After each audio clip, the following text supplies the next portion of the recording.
Jama'a assalamu alaikum wa rahmatullahi ta'ala wa barakatuhu. Barkanmu da wannan lokaci. Yaya juyayinmu na waɗannan ranaku da suka kasance masu zafi gare mu ga masoya Annabi sallallahu alaihi wasallam, saboda yanayi da kuma hali da Annabi sallallahu alaihi wasallam ya samu kansa a ciki na wato kisa da aka yi wa zuri'arsa da 'ya'yansa da jininsa baki ɗaya a wannan rana ko a irin wannan ranaku wanda sun kasance ranaku ne masu zafin gaske a irin wannan rana, musamman ta jiya da ta yau da ta gobe. Su ne ranaku masu zafin gaske da ya kasance iyalan Annabi sun samu kansu a cikin matsi da tagayyara mummuna daga makiya Allah, makiya manzon Allah, makiya iyalan manzon Allah sallallahu alaihi wasallam, wato Yazidu da shi da rundunarsa. Na yi karatu akan wato azumin Ashura, wanda na fito da wasu shubuhohi da suka shafi wancan hadisi, wanda shine hadisi hadisin Abdullahi dan Abbas, wanda shine tushe na maganar abin da ya faru a cikin wato Ashura. Duk da akwai masu ganin akwai ruwayoyi ba iya wannan ba, to amma dai ruwayar da yawa da suka kawo da wayanda za su kawo ba su kawo duk ruwaya ce akan falala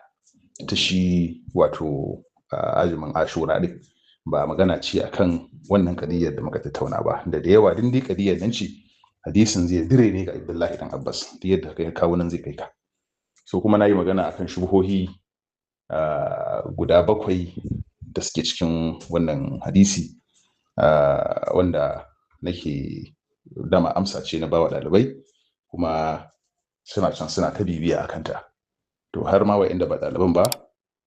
na ji har ma da malamai sun fara yin maganganu akan cewa shubuhohin nan tunda har ya kasance an samu ruwaya daga sayyida Aisha akan falalar wannan hadisi da ragowar sahabbai, to ya kamata ya kasance ya inganta. To ni ba ina magana akan ingancin shi ko ingancin sa bane, ya kamata jama'a su fahimta. Ba ina magana akan za ka yi azumi ko ba za ka yi azumi bane, ya kamata su fahimta. Shubuhohi ne da na samu wanda kuma ɗaya bayan ɗaya ban ga wanda ya warware min su ba, ɗaya bayan ɗaya. In ka ce hadisin nan dama can Qurayshawa suna yin, ko kufarul Makka suna yin wannan azumi na wato Ashura, to me yasa manzon Allah ya zo ki tambaya? Me yasa da ya zo abinda ya san ana yi a garinsu da shi da sahabbansa daruruwa da suka shigo garin Madina duk ba su san da wannan abin ba, sai da suka tambayi Yahudawan wato Yahudawan Madina sannan suka sani. In har akwai wannan maganar, me yayi dalilin da yasa Annabi sallallahu alaihi wasallam ya tambayi Yahudawa kan wannan? Ya kamata a sani. Wani yakan ce ai azumi ma kutiba alaikumus siyam kama kutiba alal ladina min qablikum. Karbar addini ko kuma ganin addini yayi kama da wani abu na gabaninku kamar Yahudawa ko Nasara ko waye, ai ba laifi bane. Sallah din nan ai duk annabawa suna sallah, kuma annabawa ma da sun umarci wato al'ummar su sallah. Amma me yayi dalilin da yasa Allah subhanahu wata'ala yake turo annabawa? Lalacewar sako in ya lalace ya salamci aka sa son zuciya a ciki, to sai Allah ya turo wani annabi ya zo ya jaddada wannan addini da kuma sauka, musamman an kalli yanayin da al'umma suke ciki, sai a turo annabin da zai kalli al'ummar ya kuma sauka musu, ya kuma halatta musu uhilla lakum ba'da alladhi hurrima alaikum, kamar annabi Isa kenan. Nazo muku waji'tukum bi ayati, nazo muku da ayoyi kuma in halatta muku wani abu da aka halatta muku a wancan addini naku na baya. So haka shine dalilin zuwa. Saboda haka in ya kasance haka ne, to zai zama Allah ne yayi wannan umarnin kuma ya bawa manzo Allah dama yayi wannan abin, ba wai ya karba daga hannun Yahudawa ba. An kace kuma a lalle da mutanen Madina za ya amfani abinda suka zo da shi a karba, to ya kamata ya kasance Allah ne ya umarci manzon Allah, ba kawai annabi ne zai ga Yahudawa suna yin abu ya ce musu me kuke yi kaza, ya zama shi ai wannan ya shigo cikin addini na. Wannan irin wayannan shubuhin suna nan hatta a cikin abubuwa da yawa. Ce ajiya Imam sallan masalar kiran sallah da aka juya hadisi aka ce ajiya mafarki, wai a mafarki ne za a gano, a wai addini ne ake cewa me za a yi amfani da shi, a yi kararrawa, a buga ganga a kiran sallah, a yi kaza, to ku je ku yi bacci, kowa Allah zai nuna masa kaza. Kamar babu annabi a ciki? Wani annabi ne Allah yake turowa ya ce kuma je ka mutanen guje ku gani Allah zai nuna muku wani abu a cikin mafarkin ku irin wannan? Babu wannan annabi, babu wannan annabi. Irin wayannan matsalolin suna nan, hankali mun samu lokaci duk zamu zo kansu barware su. Abinda nake faɗa a nan shine, ba ina musu kan falolin ku bane, ku je ku ta falalar ku. Ba ina musu kan abinda duk kuke so ku faɗa bane, duk abinda kuke so mutum ya je yayi. Abinda kawai nake nufi shine, ba musu nake akan wannan ranan ne Allah ya tsirtar da annabi Musa ba. ba musu nake akan wannan ranar ne Allah ya duk wani abu da Allah ya kibanci wannan ranar na annabawa da aka faɗa kaza da sauransu, ruwan dufa ne da sauransu, duk ba musu muke kan wannan, ba wanda yake musu kan wannan. Wayannan annabawa da mutanensu za su yi murna da wannan abin, za su yi murna saboda me Allah ya taimake su, kamar yadda muka ga Yahuda su ba azumi suke yi ba, kamar yadda ba azumi suke yi ba, amma su murna suke, suna ci suna sha suna bayar da abubuwa akan abubuwan da suke. Bincike za a je a bangaren Yahuda a ga me suke yi su ma, ba kawai faɗa da baki a yi musu ba, sai a bincika ta bangaren Yahudan su ma a ji to yaya suke a wannan ranar, a duba littafin su, a yi nazari, a yi bincike, a gani ya suke. Anan za ka gano cewa to ina matsayin wannan hadisin da aka ce azumi suke a ranar. Ba azumi suke, ba su azumi a wannan ranar. To duk annabawa su suka yi abin su, mutanen annabi Musa ba su da laifi in sun yi murna, mutanen annabi Isa ba su da laifi in sun murna, mutanen annabi Nuhu ba su da laifi in sun yi murna, mutanen annabi Adam ba su, kowane annabi da aka yi masa wani abu a wannan ranar ba shi da laifi in yi murna a wannan ranar, ba shi da laifi, domin abin alheri ne same su. Mu al'ummar annabi Muhammadu a daidai irin wannan ranar kuma sharri ne ya same mu. A ranar ne aka yanka ƴan manzon Allah, mu a ranar ne aka yanka ƴan annabinmu. Su annabi Musa a ranar ne aka tseratar da su, aka fidda su kunya da annabinsu. Su annabi Isa a ranar suka zo duniya, su annabi Nuhu a ranar aka tsallakar da su, aka tseratar da su zuwa wannan jirgin nasu. Su kowane annabawa da za a lissafo su abin alheri ne ya same su. Mu kuma a ranar mu al'ummar annabi Muhammad, annabin mu annabi Muhammadu, to masifa da bala'i ta samu iyalinsa a wannan ranar. Saboda haka in kai kana cikin al'ummar annabi Isa ne, annabi Musa ne, annabi Nuhu ne, annabi wane ne, ka je ka yi ta abin da za ka yi. Amma mu muna kishin abin da ya samu manzon Allah. Wani zai ce to annabin ai bai ce kaza ayi kaza ba a lokacin, me yasa yayi umarni da ya azumi in ya tabbata ya azumin? To abin da muke son mu faɗa anan shine, shin gabanin manzon Allah yayi wafati aka yi wannan aka kashe Imam Hussein ko bayan wafatin manzon Allah? Kowa zai yarda cewa an kashe Imam Hussein ne bayan wafatin manzon Allah da shekaru kusan 60 ma. Haka ne? To in haka ne, me manzon Allah yayi a wannan ranar? Shine manzon Allah kuka yayi kuka. Yana ba mu labarin ranar da za ta zo yana kuka. Sahabbansa waɗanda suke son iyalan gidan suna kuka. Suna kukan gaske akan wannan.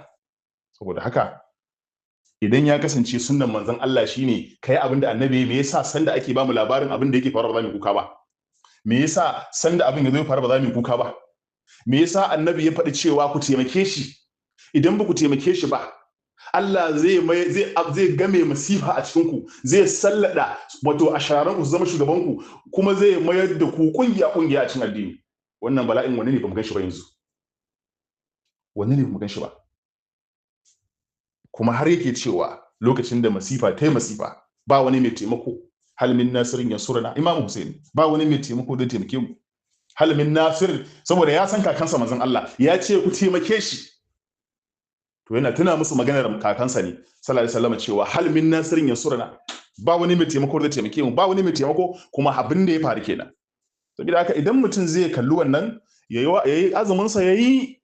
in mutum kuma zai kalli wannan yayi azumi da niyyar ya ji yunwa, ya ji kishirwa irin yadda iyalan manzon Allah suka ji yayi. In mutum zai ce kuma zai yi azumi ne dan yayi murna da abin da ya faru kan annabi Musa da yayi. In mutum zai ce kuma zai kaurace wa abinci na ranar ne kawai saboda bakin cin abin da ya samu manzon Allah da iyalansa yayi. In mutum yana ganin cewa a madadin yayi wannan ya kai la'asar ko ya kai magriba bacci yayi azumi ma mana gaba daya, shi ma yayi. Amma dai ina son kowa ya gane me nake so in faɗa shine duk abin da zamu yi, in zamu yi azumi, in zamu kama baki, in zamu yi me, to mu zamu yi ne dan annabin mu, ba dan annabin baya ba, ba dan annabin Musa, annabi Isa, annabi kaza. Annabi na cewa ni ne hazzun ku cikin annabawa, ni ne rabon ku a cikin annabawa, ku ne rabona a cikin al'umma. Saboda haka abinda annabi ya zo mana da zuwanka, dukkan shari'u suka expire, validity na annabawa ranar ya tsaya sallallahu alaihi wasallam. Saboda haka duka wani abubuwa da yake faruwa, wane ya fahimci kaza, wane kai fahimci kaza, wane fahimci kaza, wane kai fahimci kaza, na riga na fito da shubuhohin nan fili, kowa ya gansu. Ba kuma mas'ala bace ta ko a cikin masadir din ai an ce wanda ya ga dama yayi, wanda ya ga dama ya bari. Ba abin ne na wajibi ba, abin ne na kaza ba, amma dai na fito da shubhat wanda masu ilimi da masu hankali za su bibiya, kuma na tabbatar hakan zai bude musu wani mukulli da su waɗannan malaman ba sa so a bude. Zai bude musu wani mukulli da su waɗannan malaman ba sa so a bude. Idan ka ce hadisi, dan hadisi ya zo a Bukhari shikenan ya zama ingantacce, a Najeriya can nan ji nake yi Malam Gumi ya zo ya ce bai da Bukhari ba saboda Bukhari ya rawaita hadisi ya ce san mu ya kama manzon Allah ya ce wannan bai yiwu bata faru ba wannan kasar nan wannan fa a local level kenan a local level cikin labari cikin kasar mu ya ce ba zai yarda da Buhari ba saboda maganar Buhari ta ba zai yiwu ba ta saba da wallahi ya asimuka minan nasi ba zai yiwu ba Buhari ba hujja bane dan Buhari ya zama kaza in Buhari hujja ne Allah ya ce kaza Buhari ya ce kaza kai da Buhari ka dauki Allah kawai Allah ya turo maka ba Buhari ba amma in maganar Buhari ta sace da Allah ta sace da maganar Allah sai ka karbe ta haka miki mu ba cewa muka hadisai ba hadisai bane ba ai hasali ma in fahimce ni da hadisai nake ijtihadi nake ba da hujjoji na ba wanda zai kalle ni ce ban san hadisi ba ko ban karanta hadisi ba ko kuma ban yarda da hadisi ba a'a ba abin kake ba na yarda da hadisi kuma hadisai akwai na ƙarya akwai na banza me ya ma'aunin gane na ƙarya da na gaskiya shine wanda suka saje da alqur'ani wanda ba su ki alqur'ani ba wanda suka dace da muru'a da hankali wanda annabi ya bada ma'auni yace in kun ji hadisi an karanta tsikar jikin ku ta tashi to wannan hadisin ba da gani bane ba amma ka ji hadisi ana gatsalo shi wanda an karanta maka hadisin kai baka isa ka dauki hadisin ka ce zaka dora shi kanka ba in ka dora shi kanka ma zagi ne kanka dattijan ungo kuma ba zaka dora mai hadisin ba dattijan ungo kuma ba ka dora mai hadisin ba kamar hadisin sai da annabi sallallahu alaihi wasallam ya aure sai da Aisha tana shekara 6 ya tana shekara 10 tana shekara 9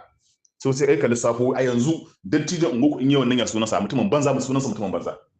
amma haka ake karawa manzon Allah wannan shine hakikin cewa hadisul bukhari sahihi ne ka je ka ce kana son yarsa zaka aura tana shekara 6 ka ce mata kana son yarsa tana shekara 11 man zai baka karshen ta da karana kun daina hulɗa da shi yana kallon ka matsayin mutumin banza amma haka ake karanta manzon Allah wannan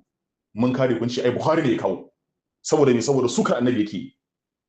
saboda yanka alfarman manzon Allah yake ya kamata ku gane ku fahimci abubuwa yadda suke kuma wannan hadisi ne sai da Aisha da ake kawowa sanda aka yi fazancen nan shigowar manzon Allah garin Makka zuwa Madina manzon Allah bai ma aure Aisha ba kuke wannan karatu bai ma aure ta ba lokacin ba ma dasa bace ba bata ma zo jikin sa ba saboda haka sai da tarawaici falaloli amma ba tarawaici ya akai abin ba shi ma wanda aka ce ya rawaita shi ina nufin Ibn Abbas shekarar sa biyu yana goyon mina baya a bayansa da Allah mai yasa ba su warware wannan shigohin ba su biyo su da yake ɗaya bayan daki yadda aka kawo su fassara su ce wannan shubhar kaza ka ce kaza gashi nan kaza ka ce kaza gashi nan kaza ka ce kaza gashi nan kaza a hankali a nitse yadda hankali zai karba Allah subhanahu wata'ala ya ba mu dacewa Allah ya riko da hannayenmu Allah ya tabbatar da mu na san mutane da yawa suna ta maganganu kan wayannan karatuka musamman sun samu rudu akan ya za su yi azumi za su yi ba za su yi azumi ba me za su yi to na riga na warware wayannan shubuhohin yanzu kuma ne amfani da wannan damar na ƙara ba mutane wato haƙiƙani tabbaci akan Allah yadda irin waɗannan karatukan ma yanzu muka fara su ba mu kaɗai ba da yawa ma yanzu matasa sun fara kuma sun fara bibiya kuma suna aiki babu dare ba rana gurin fito da irin waɗannan shubahat waɗanda za a rika bi don a tabbatar da cewa an yi addini yadda ya dace kuma lallai a sa hankali a komai da abin da yake na shari'a ne ake cewa shari'a sabanin hankali wannan ganganci ne kai wanda ya karbi wannan zancen ba Allah ne faɗa ba manzon asali ma shi Allah kullun cewa yake mai amfani da hankali afala taqiluna afala tafakkaruna sai ya ce wa ma yazakkaru illa ulul albabi ba masu ganewa sai masu nutsuwa masu hankali masu tunani shin ba za ku tunani ba shin ba ku tunani ne kaza domin masu tunani ne kadai za su gane masu hankali ne za su gane wa ma ya aqi haka dai za ku tujin abubuwa amma kullun an zo kai an karanta maka abu an ji hankalinka ba zai dauka ba sai ce kai na tunani ba a yi tunani sai a sabanin hankali sai ka shu sai ka taba aka yasa abubuwa suka cakuɗe suka yamutse kana kallon baki a ce maka fari ne kana kallon fari a ce maka baki ne dole kuma ka taba aka saboda an ce ka sa hankalinka a ciki in ka sa hankalinka a ciki zaka rasa imaninka ai ta tsorata mutane da wannan lokacin ya wuce a ga malamai lokacin nan ya wuce wannan hira ta wuce wannan era ta wuce insha Allah mutane za su yi addini cikin yanci kuma za su yi addini cikin fahimtar da Allah subhanahu wataala ya ba su ingantacciya ma mai amfani da ingantacciyar fahimta ta magabata wanda ta inganta wacce bata inganta ba kuma aje musu kayansu assalamu alaikum warahmatullahi wabarakatuh wannan rahoton da ke fitowa a cikin nasarorin da Allah ya ba wa jamhuriyar musulunci akwai yaran Isra'ila a leƙen asiriya inda su suke musu aiki a wannan ƙasa ta Iran to cikin taimakon Allah ya ba wa Iran nasarar kama mutum 3,292 a cikin watannin nan da aka yi ana wannan yaƙi. Iran ta kama wannan yara na Isra'ila mutum 3,292. Wannan nasara ce daga Allah wa'inda da baka san akwai su ba. To amma sanadiyar wani abu yau gashi duk an kame su. Allah ka ci gaba da bamu nasara. Alhamdulillah a taro da ake na jibami da abin da ya faru iyalan gidan manzon Allah kuma irin sadaukarwa da suka yi wa duniya domin wannan addini. Shi ma babban mai kuɗin duniya wato mai kamfanin X wato Elon Musk ba shi a baya ba, inda ya sa wannan bidiyo domin nuna goyon baya da kuma ta 'yan uwa musulmai a alhinin wannan rana. Wannan bidiyo da ya sa juyayin Sayyidi Husaini wanda ya jawo a cikin awa 12 an samu waɗanda suka kalli wannan bidiyo har mutum miliyan 27,700 a duniya, da aka samu dubunnai suka nuna goyon bayan wannan bidiyo. Da akwai min section akwai masu nuna cewa ai kaza kaza da sauransu, amma dai shi ya isar da sakon shi, kuma shi daman Imam Husaini na kowa da kowa ne, ko Kirista ko Musulmi ko wanda ba shi da addini, in dai yana da koriya ta yaƙar zalunci da san adalci. In dai kana kin zalunci to Imam Husaini naka ne, domin shi ya ƙarar da rayuwar shi ne wajen yaƙi da zalunci da tabbatar da adalci. Ya ba da jinanen shi domin adalci ya wanzu, kuma gashi muna gani wannan gwagwarmaya ita ta fantsama a ko'ina. Allah ya kawo inda sun tsaya wa addinin, sun tsaya kyam, sun yi wa zalunci katanga. Allah ya girmama lada. Bidiyon ƙasa akwai wani matashin yaro wanda na ba da labari, ina ga kwana 3 ne, wanda bayan kisa da aka yi wa iyayen shi da sauran masu taimaka mai, sun saba sa tanti a kofar gidan nasu ne domin isar da sako da kuma ba wa maziyarta ko kuma masu zuwa tarika na tuna da jikokin manzo Allah ruwa da wasu abubuwa.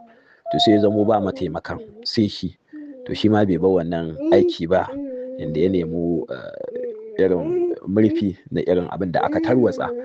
ya nemi katakwaye ya dan hada irin fadde da za a san akwai wa'annan masu taimako a wannan waje, kuma ya kawo ruwa wanda akwai da suke bada labarin abin yayi asusu, ya siyo wannan ruwa ya zo ya kawo domin hidimtawa wa'annan bayan Allah. To karshe dai su ma wani bawan Allah ya zo ya maida mai rumfar shi, kuma an kawo mai kayayyaki wanda aka saba rabawa a wannan waje.